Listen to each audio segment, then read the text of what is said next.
ಸ್ಯಾಂಡಲ್ವುಡ್ನ ಸಂಪೂರ್ಣ ಮಾಹಿತಿಗಾಗಿ ನಮ್ಮ KFI ಯೂಟ್ಯೂಬ್ ಚಾನಲ್ನ ತಪ್ಪದೇ ಸಬ್ಸ್ಕ್ರೈಬ್ ಮಾಡಿ ಹಾಗೂ ಪ್ರತಿಯೊಂದು ವಿಡಿಯೋಗಳ ಅಪ್ಡೇಟ್ಸ್ಗಳಿಗಾಗಿ ಪಕ್ಕದಲ್ಲಿರುವ ಬೆಲ್ ಬಟನ್ ಅನ್ನು ಕ್ಲಿಕ್ ಮಾಡಿ. ಸರ್, ಮತ್ತೊಮ್ಮೆ ಕ್ರೇಜಿ ಸ್ಟಾರ್ ಕಿರುತೆರೆಯಲ್ಲಿ ಬರ್ತಿದ್ದಾರೆ ಅಂತಂದ್ರೆ ಎಲ್ಲರೂ ನಾವು ಕೂಡ ಎಕ್ಸೈಟ್ ಆಗಿದ್ದೀವಿ. ಆಚೆ ಸಿನಿಮಾ ಶೋನ ನೋಡ್ಬೇಕನ್ನೋರು ಕೂಡ ತುಂಬಾ ಎಕ್ಸೈಟ್ ಆಗಿರ್ತಾರೆ. ಸೊ ನಿಮಗೆ ಈ ಶೋ ಎಷ್ಟು ಖುಷಿ ಕೊಟ್ಟು, ಜೊತೆಗೆ ಈ ಟೀಮ್ ಜೊತೆ ಸೇರ್ಬೇಕು ಅಂತ ಮತ್ತೆ ಯಾಕೆ ಅನಿಸ್ತು?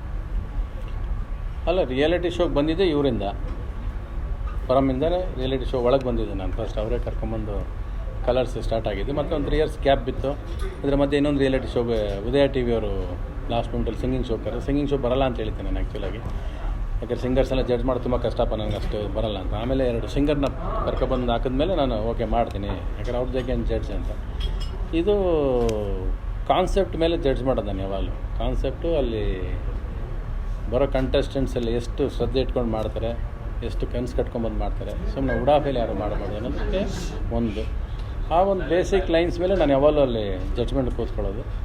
ಅದು ಆ್ಯಸ್ ಯೂಶ್ವಲ್ ನಿಮಗೆ ನಾನೇನು ಪ್ರಿಪೇರ್ಡಾಗಿ ಏನೂ ಬರೋಲ್ಲ ಅಲ್ಲಿ. ಹಿಂಗೆ ಮಾಡ್ತೀನಿ, ಹಂಗೆ ಮಾಡ್ತೀನಿ, ಇವತ್ತು ಹಿಂಗೆ ಹೇಳಬೇಕು, ಅವೆಲ್ಲ ಏನೂ ಬರೋದಿಲ್ಲ.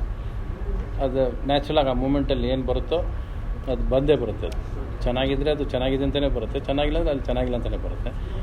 ಅದು ಇಟ್ ಕೀಪ್ಸ್ ಗೋಯಿಂಗ್, ಅದೇನು ಚೇಂಜ್ ಆಗೋದಿಲ್ಲ. ಅದು ಇದು ನೀವು 3 ವರ್ಷ ಬಿಟ್ಟು ಕರೆದ್ರು ಅಷ್ಟೇ, 4 ವರ್ಷ ಬಿಟ್ಟು ಕರೆದ್ರು ಇದೇ ರವಿಚಂದ್ರನೇ, ಇನ್ನು 10 ವರ್ಷ ಬಿಟ್ಟು ಇದೇ ರವಿಚಂದ್ರನೇ. ಕಂಟೆಸ್ಟೆಂಟ್ಸ್ಗೆಲ್ಲ ಸ್ವಲ್ಪ ಭಯ ಆಗುತ್ತೆ ಅಂದರೆ ಬೇರೆ ಜಡ್ಜಸ್ಗಳಿಗಿಂತ? ಭಯ ಇರಬೇಕು, ಸ್ಟೇಜ್ ಬಂದರೆ ಭಯ ಇರಬೇಕು. ಸಿನಿಮಾ ಮಾಡೋ ನಮಗೆ ಇವತ್ತಿಗೂ ಭಯ ಇದೆ. ಆಡಿಯನ್ಸ್ ಥಿಯೇಟ್ರಲ್ಲಿ ಕೂತ್ಕೊಂಡು ಏನು ಸಿನಿಮಾ ಫಸ್ಟ್ ಸೀನ್ ಇಷ್ಟಪಡ್ತಾನೆ, ಲಾಸ್ಟ್ ಸೀನ್ ಇಷ್ಟಪಡ್ತಾನೆ, ಮಧ್ಯೆ ಎದ್ದೋಗ್ತಾನೆ, ಯಾವಾಗ ಎದ್ದೋಗ್ತಾನೆ, ಯಾವಾಗ ಬರೀ ಯಾವಾಗ ಭಯ ಇದ್ದೇ ಇರುತ್ತೆ. ಭಯ ಇಲ್ಲದೆ ಹೆಂಗೆ ನಡೀತೆ ಜೀವನ? ನಿಮಗೆ ನಾವು ಮಾಡೋ ಕೆಲಸದ ಮೇಲೆ ಶ್ರದ್ಧೆ ಇರಬೇಕು, ಅದ್ರ ಭಯ ಇರಬೇಕು. ಯಾಕಂದರೆ ಒಂದು ಕೆಲಸ ಮಾಡ್ಬೇಕಾದ್ರೆ ನಾನು ಯಾವಾಗಲೂ ಹೇಳೋದು, ಒಂದು ಸೆಲ್ಫ್ ಸ್ಯಾಟಿಸ್ಫ್ಯಾಕ್ಷನ್ ಬೇಕು ನಮಗೆ. ಬಟ್ ಈ ಸೆಲ್ಫ್ ಸ್ಯಾಟಿಸ್ಫೈ ಆಗೋದು ಯಾವಾಗ ಇನ್ನೊಬ್ರು ಗುರುತಿಸ್ತಾರೆ.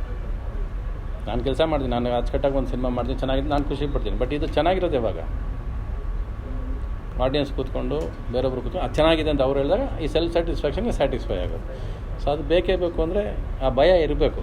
ನಾವು ಮಾಡೋ ಕೆಲಸ, ಪ್ರತಿಯೊಂದು ಕೆಲಸದ ಮೇಲೂ ಭಯ ಇದ್ರೇ ಮುಂದಕ್ಕೆ ಏನಾದರೂ ಚೆನ್ನಾಗಿ ಮಾಡೋಕ್ಕೆ ಸಾಧ್ಯ ಆಗುತ್ತೆ.